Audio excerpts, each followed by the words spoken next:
Hi class, let's read Percy Jackson and the Lightning Thief Chapter 1 together. I accidentally vaporized my pre-algebra teacher. Look, I didn't want to be a half-blood. If you're reading this because you think you might be one, my advice is close this book right now. Believe whatever lie your mom or dad told you about your birth and try to lead a normal life.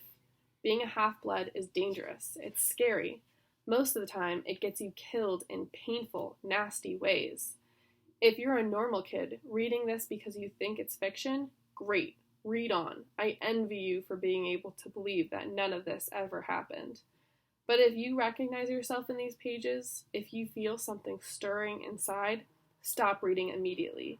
You might be one of us, and once you know that, it's only a matter of time before they sense it too. And they'll come for you. Don't say I didn't warn you. My name is Percy Jackson. I am 12 years old. Until a few months ago, I was a boarding student at Yancey Academy, a private school for troubled kids in upstate New York. Am I a troubled kid? Yeah, you could say that.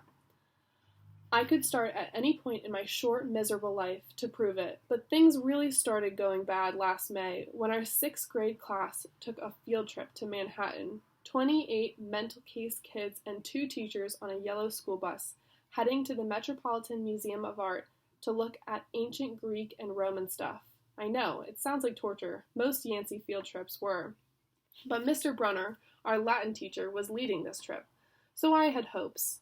Mr. Brunner was this middle-aged guy in a motorized wheelchair.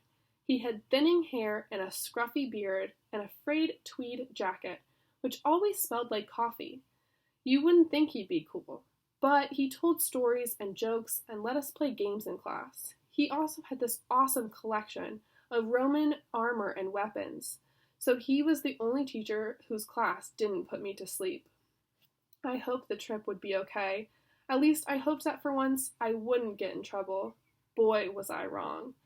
See, bad things happen to me on field trips. Like at my 5th grade school when we went to the Saratoga battlefield, I had this accident with a Revolutionary War cannon.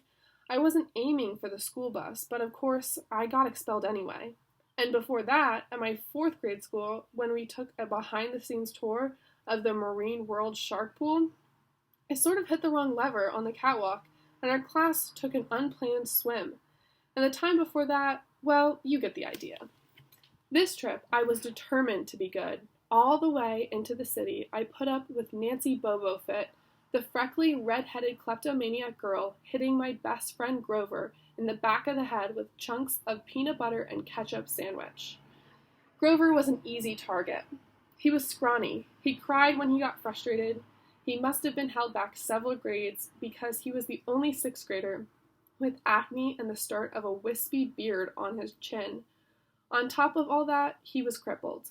He had a note excusing him from PE for the rest of his life because he had some kind of muscular disease in his legs. He walked funny, like every step hurt him, but don't let that fool you. You should have seen him run when it was enchilada day in the cafeteria. Anyway, Nancy Bobofit was throwing wads of sandwich that stuck in his curly brown hair, and she knew I couldn't do anything back to her because I was already on probation.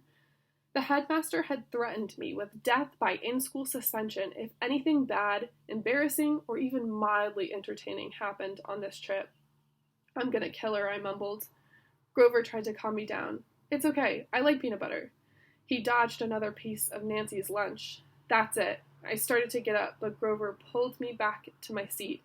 You're already on probation, he reminded me. You know who will get blamed if anything happens. Looking back on it, I wish I had decked Nancy Bobofit right then and there. In-school suspension would have been nothing compared to the mess I was about to get myself into. Mr. Brunner led the museum tour. He rode up front in his wheelchair, guiding us through the big, echoey galleries past marble statues and glass cases full of really old black and orange pottery. It blew my mind that this stuff had survived for 2,000, 3,000 years. He gathered us around a 13-foot-tall stone column with a big sphinx on top and started telling us how it was a grave marker, a steal for a girl about our age. He told us about the carvings on the side. I was trying to listen to what he had to say, because it was kind of interesting, but everybody around me was talking, and every time I told them to shut up, the other teacher's chaperone, Mrs. Dodds, would give me the evil eye. Mrs. Dodds was this little math teacher from Georgia who always wore a black leather jacket, even though she was 50 years old. She looked mean enough to ride a Harley right into your locker. She had come to Yancey halfway through the year when our last math teacher had a nervous breakdown. From her first day, Mrs. Dodds loved Nancy Bobofoot and figured I was devil's spawn. She would point her crooked finger at me and say, "Now, honey, real sweet," and I knew I was going to get after-school detention for a month. One time, after she'd made me erase answers out of an old math workbook until midnight, I told Grover I didn't think that Mrs. Dodds was human. He looked at me, real serious, and said, "You're absolutely right." Mr. Brunner kept talking about Greek funeral art. Finally, Nancy Bobofoot snickered something about the naked guy on the steel, and I turned around and said, "Will you shut up?" It came out louder than I meant it to. The whole group laughed. Mr. Brunner stopped his story. "Mr. Jackson," he said, "did you have a comment?" My face went totally red. I said, "No, sir." Mr. Brunner pointed to one of the pictures on the steel. "Perhaps you'll tell us what this picture represents." I looked at the carvings and felt a flush of relief because I actually recognized it. "That's Kronos eating his kids, right?" "Yes," Mr. Brunner said, obviously not satisfied. "And he did that because—" Well, I racked my brain to remember. Kronos was the king god, and God? Mr. Brunner asked. "Titan," I corrected myself. "And he didn't trust his kids, who were the gods, so, Kronos ate them, right? But his wife hid baby Zeus and gave Kronos a rock to eat instead, and later, when Zeus grew up, he tricked his dad, Kronos, into barfing up his brothers and sisters." "Ew," said one of the girls behind me. "And so there was this big fight between the gods and the Titans," I continued, "and the gods won." Some snickers from the group. Behind me, Nancy Bobofoot mumbled to a friend, "Like we're going to use this in real life? Like it's going to say on our job application, 'Please explain why Kronos ate his kids.'" "And why, Mr. Jackson," Brunner said, to paraphrase Miss Bobofoot's excellent question, "does this matter in real life?" "Busted," Grover muttered. "Shut up," Nancy hissed, her face even brighter red than her hair. At least Nancy got packed, too. Mr. Brunner was the only one who ever caught her saying anything wrong. He had radar ears. I thought about his question and shrugged. "I don't know, sir." "I see." Mr. Brunner looked disappointed. "Well, half credit, Mr. Jackson. Zeus did indeed feed Kronos a mixture of mustard and wine, which made him disgorge his other 5 children, who, of course being immortal gods, had been living and growing up completely undigested in the Titan's stomach. The gods defeated their father, sliced him to pieces with their own scythe, and scattered his remains in Tartarus, the darkest part of the underworld. On that happy note, it's time for lunch. Mrs. Dodds, would you lead us back outside?" The class drifted off, the girls holding their stomachs, the guys pushing each other around and acting like doofuses. Grover and I were about to follow when Mr. Brunner said, "Mr. Jackson?" I knew that was coming. I told Grover to keep going. Then I turned toward Mr. Brunner. "Sir?" Mr. Brunner had this look that wouldn't let you go, intense brown eyes that could have been 1,000 years old and had seen everything. "You must learn the answer to my question," Mr. Brunner told me. "About the Titans?" "About real life, and how your studies apply to it." "Oh. What you learn from me," he said, "is vitally important. I expect you to treat it as such. I will accept only the best from you, Percy Jackson."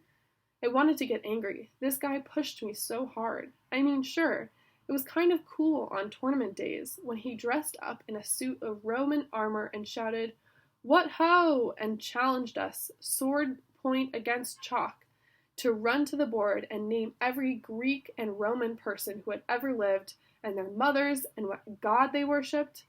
But Mr. Brunner expected me to be as good as everybody else, despite the fact that I have dyslexia, an attention deficit disorder, and I had never made an above C- in my life.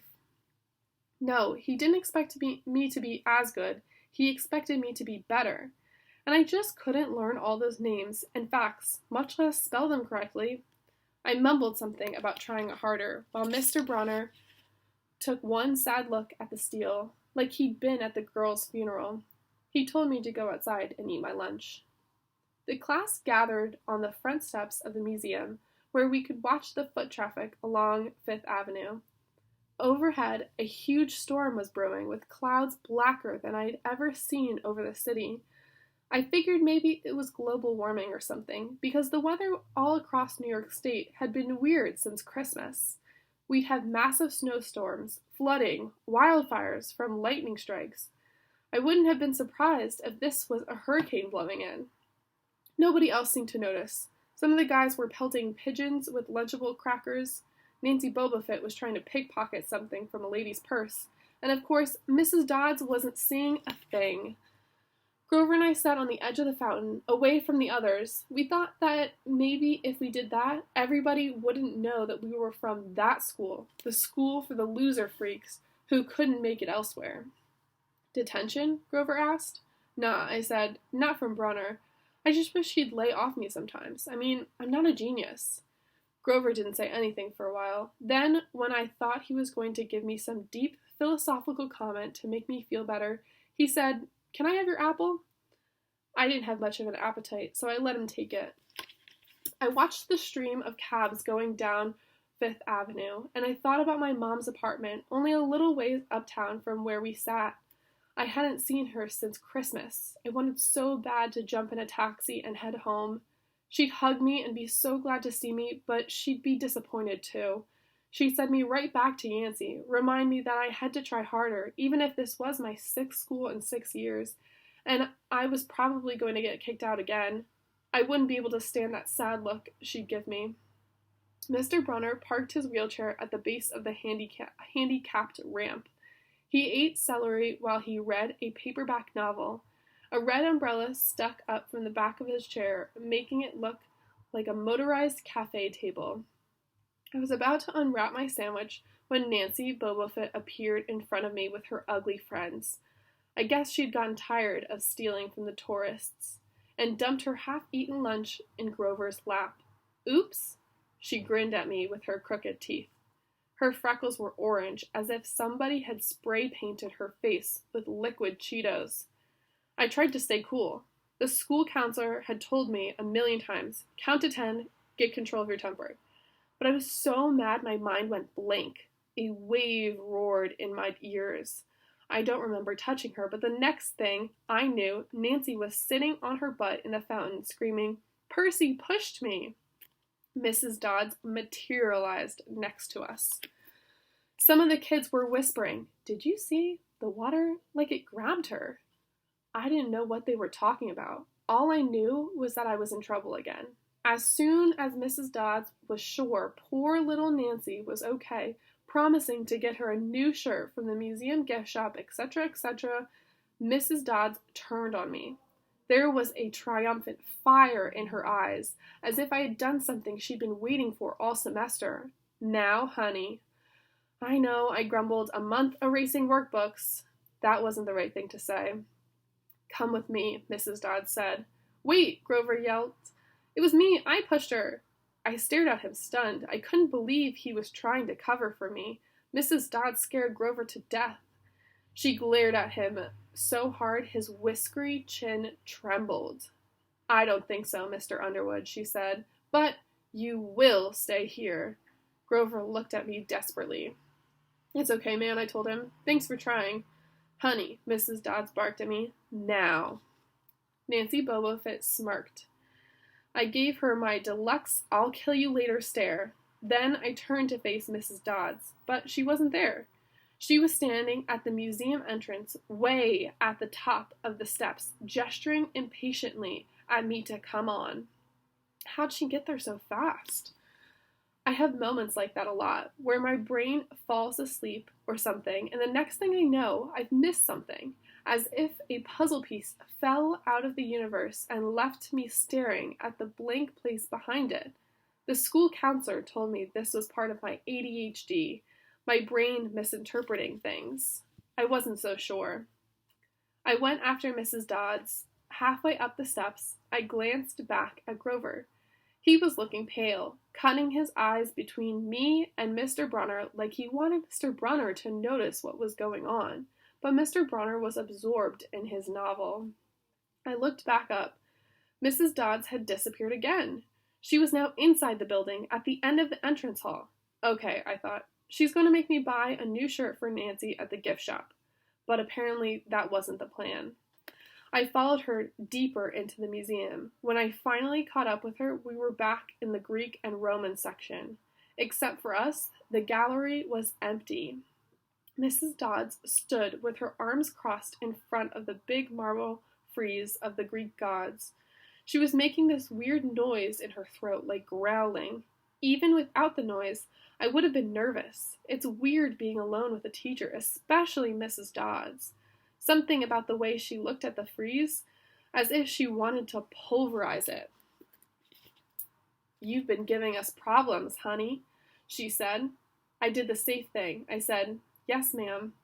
She tugged on the cuffs of her leather jacket. "Did you really think you would get away with it?" The look in her eyes was beyond mad. It was evil. "She's the teacher," I thought nervously. "It's not like she's going to hurt me." I said, I'll try harder, ma'am." Thunder shook the building. "We are not fools, Percy Jackson," Mrs. Dodd said. "It was only a matter of time before we found you out. Confess, and you will suffer less pain."